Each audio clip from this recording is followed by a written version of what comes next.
Now, take it away. Okay. Hare Krishna.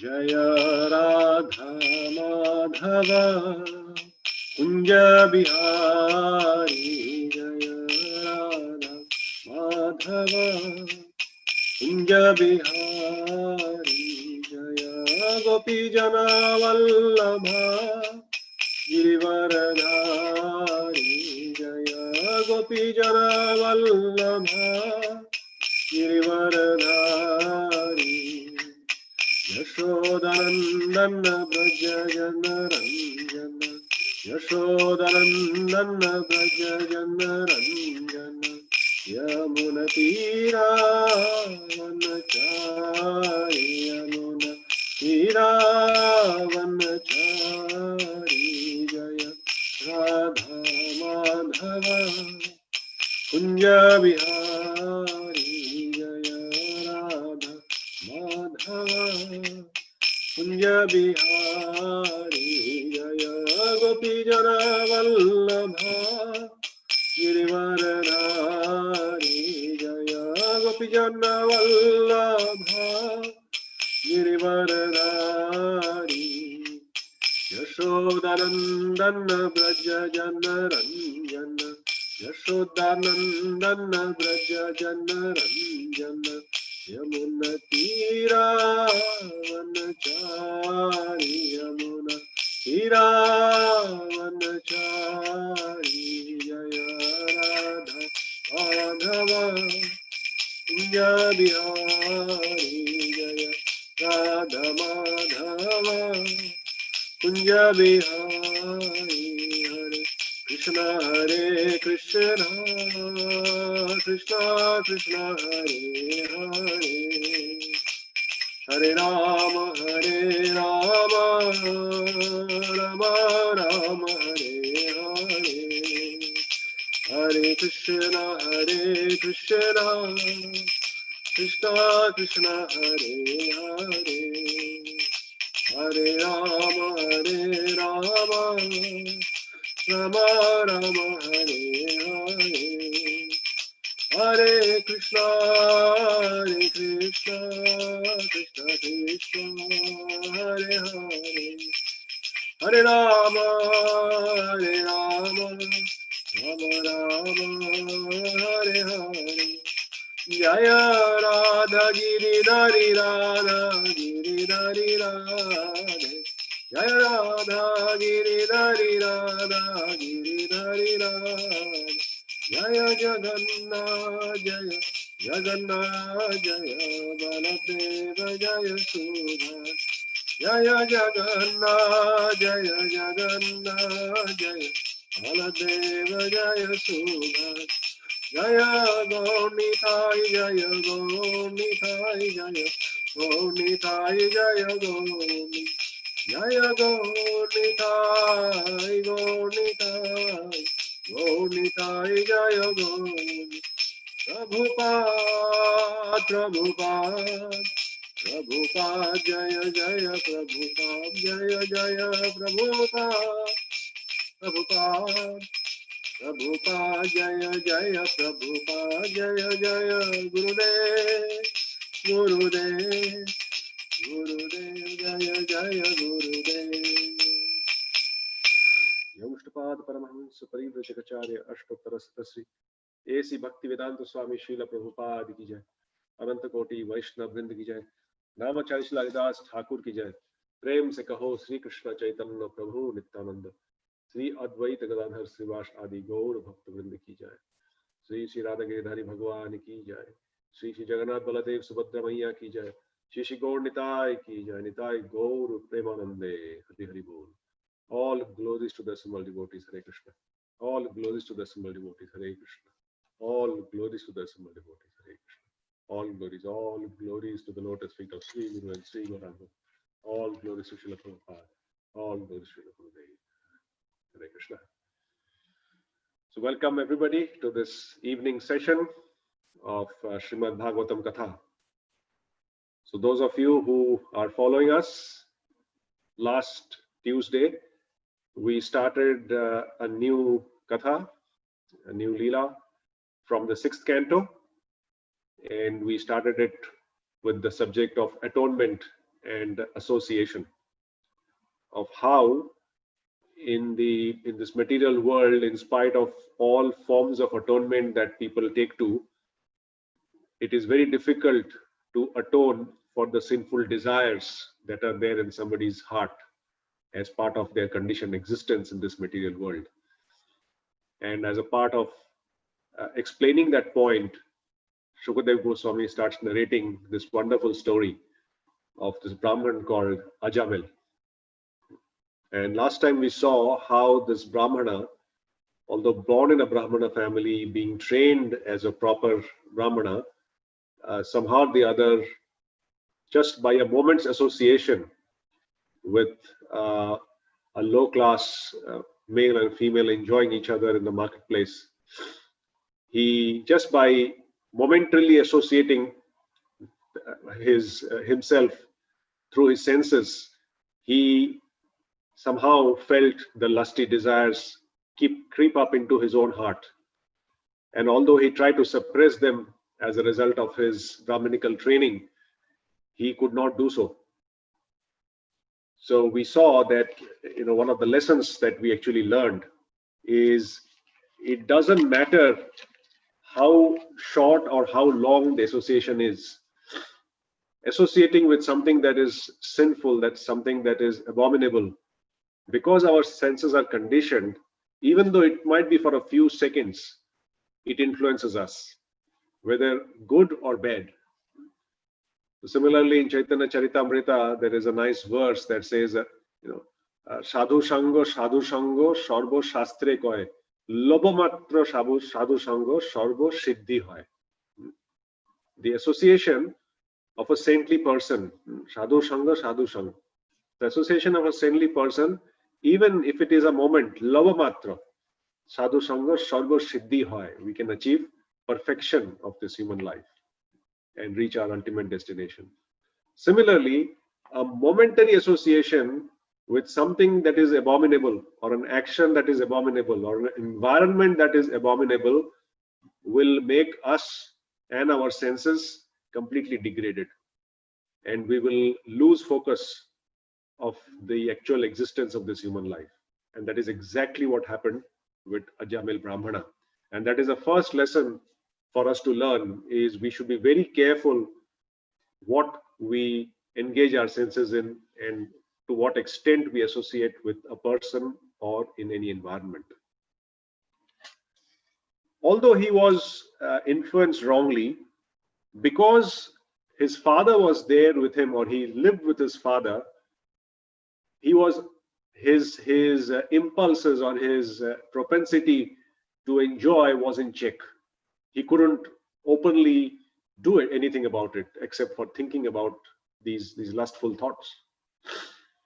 But when his father left his body, there was nobody else to kind of shelter him, protect him, guide him, and keep him in check.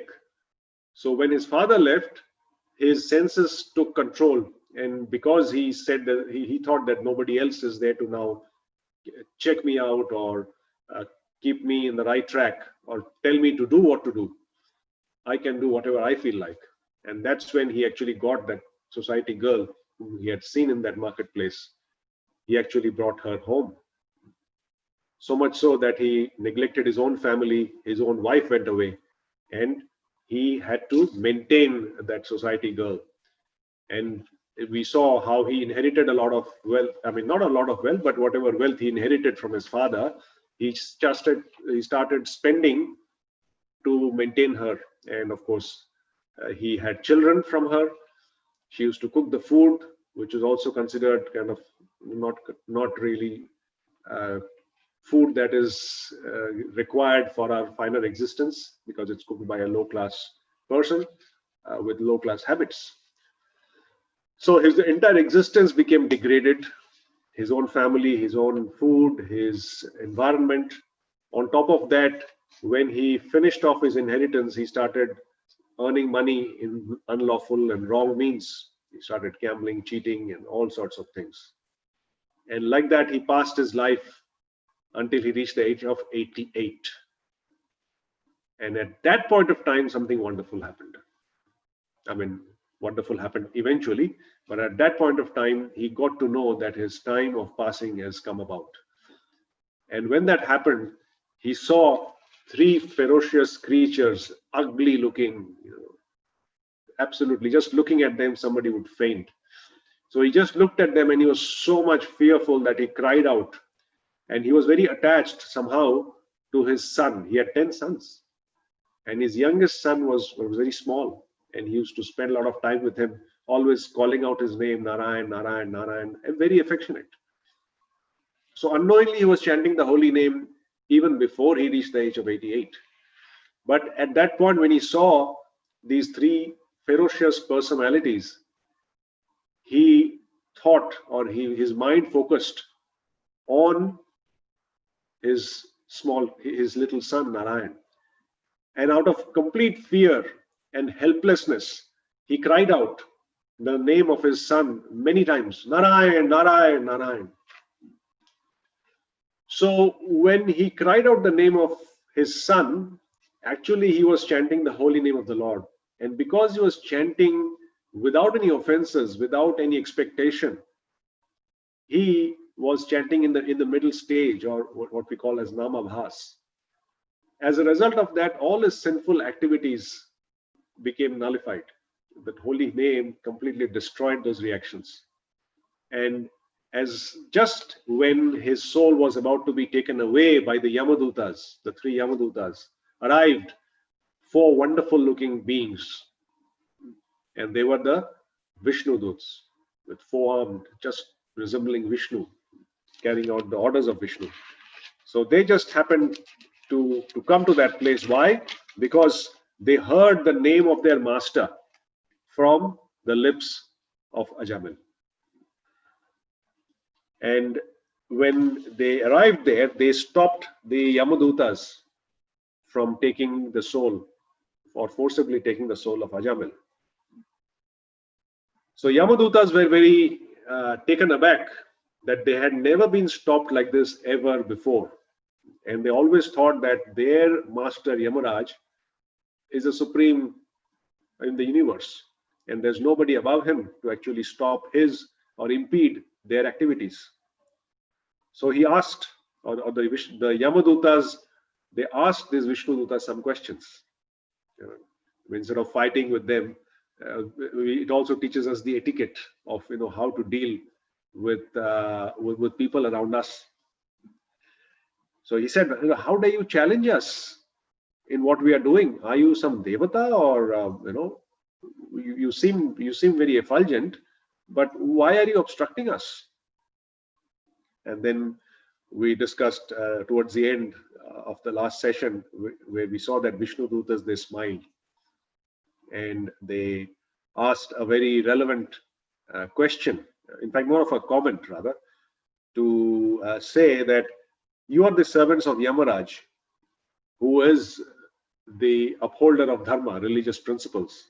So you should know who is religious and who is irreligious, who is fit for punishment and who is not.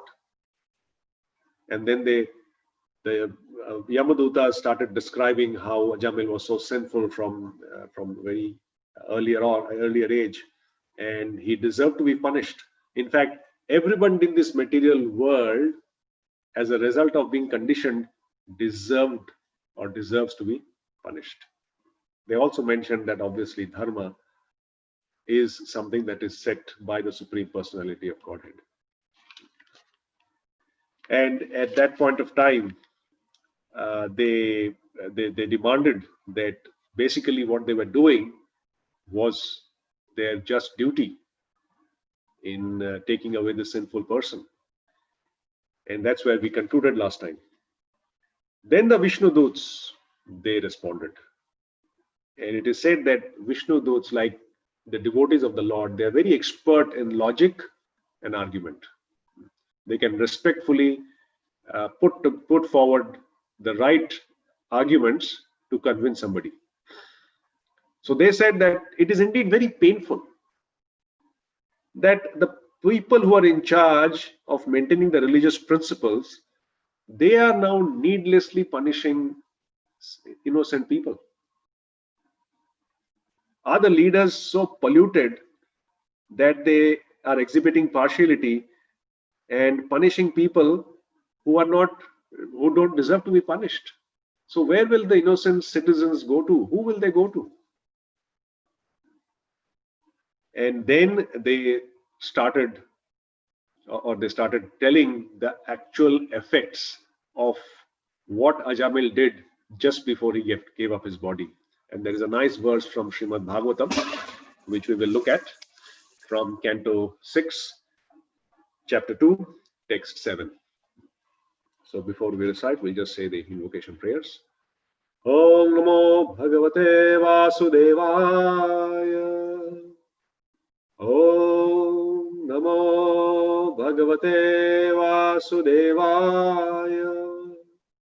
Om Namo Bhagavate Vasudevaya. Narayanam Namaskritya Naram Chaiva Narottamam Devim Saraswatim Vyasam Tato Jayam Mudirayet Nashtaprayeshu Bhadreshu Nityam Bhagavata Sevaya Bhagavate Uttama Shloke Bhaktir Bhavati Naishtiki. Text 7. Ayam hi krita nirvesho janma kotyam saham api yad vyajahara vivasho nama swastyayanam harihe. Translation and Prabhupada Prabhupada ki jai. So Vishnuduta is saying, Ajamil has already atoned for all his sinful actions. Indeed, he has atoned not only for sins performed in one life, but for those performed in millions of lives. For in a helpless condition, he chanted the holy name of Narayan. Even though he did not chant purely, he chanted without offense. And therefore, he is now pure and eligible for liberation. I'll read the first part of the purport. The Yamadutas had considered only the external situation of Ajamil. Since he was extremely sinful throughout his life, they thought he should be taken to Yamaraj, and did not know that he had become free from the reaction of all his sins. The Vishnuduts therefore instructed that because he had chanted the 4 syllables of the name Narayana at the time of his death, he was freed from all sinful reactions. So this is how Vishnuduts, they start describing the situation and why they had to actually come on the orders of their master and rescue somebody who has actually completely nullified his previous reactions to all his previous sins that he has committed. And then basically they continued that conversation in giving their viewpoint to the Yamadutas. And they said that chanting is actually the best process for atonement. Why? Because even if somebody kills a Brahmana, murders a woman, a king, a father, a cow, all his sinful reactions are nullified. Not only that, the most important aspect of chanting the holy name of the Lord is that it attracts the attention of the Lord. So it is said that there's no difference between chanting the holy name of the Lord and the Lord himself. Nama Chintamani Krishna. So then they said that, so do not take time, so do not waste your time and take this person to your master Yamaraj. Because he has chanted the holy name of the Lord, he has become completely free from the reaction of unlimited sins, and all his material desires have been uprooted on the strength of the holy name of the Lord. So then the Vishnuduts released, or they got Ajamil released from the Yamadutas, and Ajamil finally heaved a sigh of relief. So these Yamadutas, they were extremely disappointed. This is the first time they had actually come to carry out their activity, their duty, and they were stopped by certain wonderful personalities, and they could not finish the task that they had come there for. It has never happened before. They couldn't perform their duty, and they seemed to see some good arguments that the Vishnu Doots presented to them, but they were not very convinced. So they went back to Yamaraj, and we'll see next time what was the conversation they had. In the meanwhile, Ajamil was released. Sigh of relief. But that's the time he came to his senses, because since his youth to the age of 88, when he was leading an extremely sinful life, his senses were polluted. But now they came back to he came back to his senses, and that conversation between the Yamaduts and the Vishnu Doots completely enlivened him and made him completely free from all kinds of fear. And he was extremely feeling very grateful when somebody actually comes and gives us good advice. Sometimes when we are so much attached to our own conditioned existence that although somebody gives us advice, we know it's good for us, but sometimes because of our existence, conditioned existence, we are not able to take it. But when we go through an unexpected misery, unexpected problem, unexpected challenge, the same good advice, when given at that point of time, actually brings us to our senses. Is it not so? It happens to us as well. So that's the time he understood the importance of the pious life that he was leading earlier.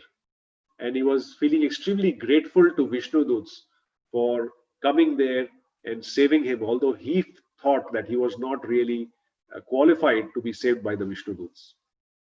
So he, in his mind, offered obeisances to them. And he actually paid his obeisances. And he was about to say something, perhaps in gratitude, when he saw that the Vishnu Doots completely suddenly disappeared from the whole scene. And when they disappeared, he was even feeling the pangs of separation. Oh my God, I should have said, sometimes it happens to us. We sometimes feel that I should say thank you or express our gratitude to a near and dear one or to somebody senior, and we are somehow not able to do that, and that person either leaves the place, goes away, or we are not able to do that.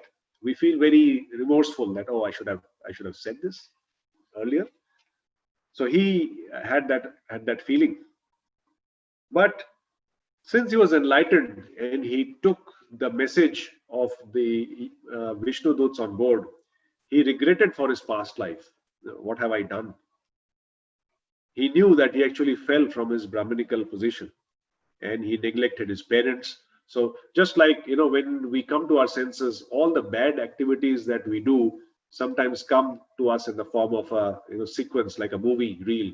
All the bad things I've done in my earlier life, and in the recent past, everything comes up. So he was recollecting all of that. And after he recollected these sinful activities, he thought to himself that actually I should really have gone to suffer in hell. That is what my destination should have been. But he was wondering, but where suddenly these hellish looking people, where did they disappear? And even these beautiful looking people, they also have disappeared. Somehow or the other, because of my past pious activities and devotional service that I've performed, somehow or the other I've got saved. So now he took it upon himself. And this is real regret.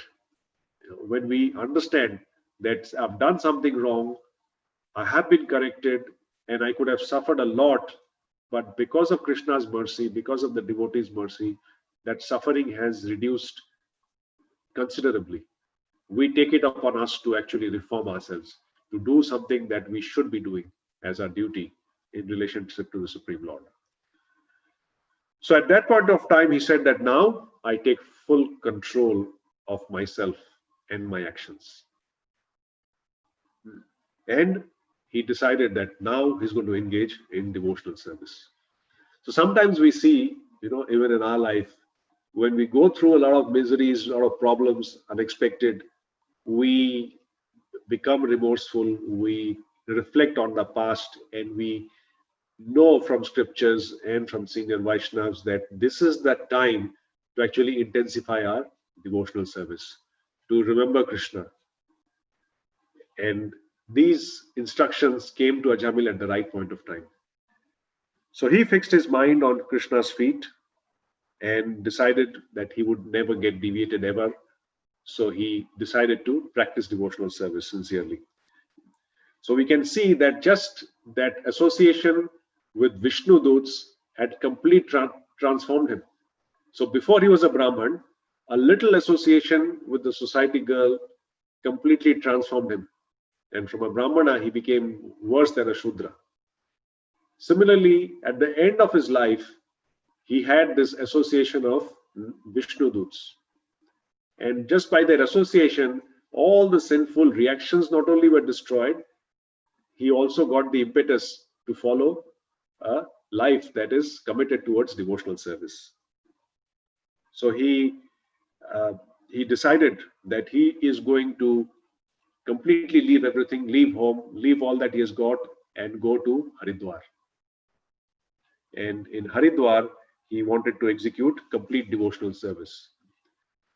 Interestingly, we know Haridwar is situated in northern India, and it's one of the most holy places that people generally go to.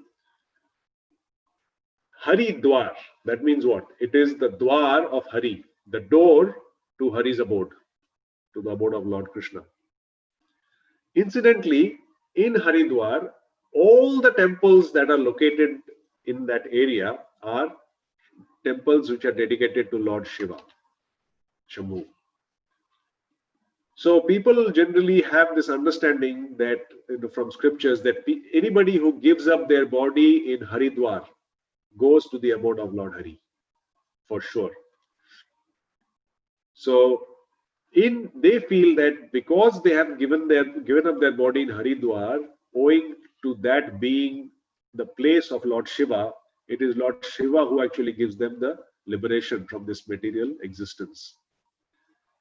But the real story is that Lord Shiva is actually the Kshetrapal Shiv, like he is in Vrindavan, like he is in Mayapur. So he is the guard to the doorway to Lord Hari's abode. He is not the person who actually liberates people, but he is the one who guards the door. So it is his place. Haridwar is his jurisdiction. But how do the people who give up their body get to Hari's abode? So he explains that to Mother Parvati. So Shiva says that whenever somebody comes to this place, to Haridwar, and gives up their body, I personally go when they're just about to leave, the soul is about to just leave the body, I personally go and whisper into their ears. What do I whisper? Hare Krishna, Krishna Krishna, Hare Hare, Hare Ram, Ram Ram, Hare Hare. And it is on the power of the holy name, the potency of the holy name, that the soul actually leaves the body and goes to the abode of the Supreme Lord. So that is the significance of this place, Haridwar. So somehow or the other, Ajamil selected this place and he took shelter in a temple of Lord Vishnu in Haridwar, executed devotional service, controlled his mind and senses, meditated on the Lord's form, and was in complete absorption, in complete samadhi of the Supreme Lord. And at that point of time, he again saw those four personalities who had come to him a few years back to claim, to release him from the noose of Yamaraj. He saw the four personalities again. I guess they had become friends by now. And as soon as he saw them, this time he took it upon himself. He offered obeisances to them. And as soon as he came in contact with the Vishnu Doots, the soul left the material body and took on the transcendental body. The soul actually has a transcendental form. So he took on his transcendental form and he boarded an aeroplane. Bhagavatam says the aeroplane was made out of gold, pure gold. It's a golden airplane. We can't even imagine an airplane. Even if we'll imagine a Boeing, a jet or something. But it's an airplane that just came over. Vishnu Doots told him to board the plane, just like the wonderful staff that is there in the plane who tells us, looks at our tickets and tells us to board. They just said, well, come on in. And one might wonder that the plane might be taking a long time to go from where Ajamila stayed to the Lord's abode. How long did it take to reach him, to reach that place? Moments, not a few hours, just moments. So finally he reached the abode of the Lord, and in Vaikuntha he was welcomed very respectfully and received and worshipped by the inhabitants of Vaikuntha Lok.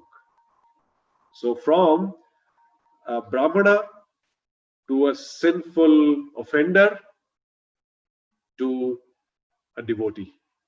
Finally, at the end of his life, the same life, Ajamila actually attained his ultimate perfection.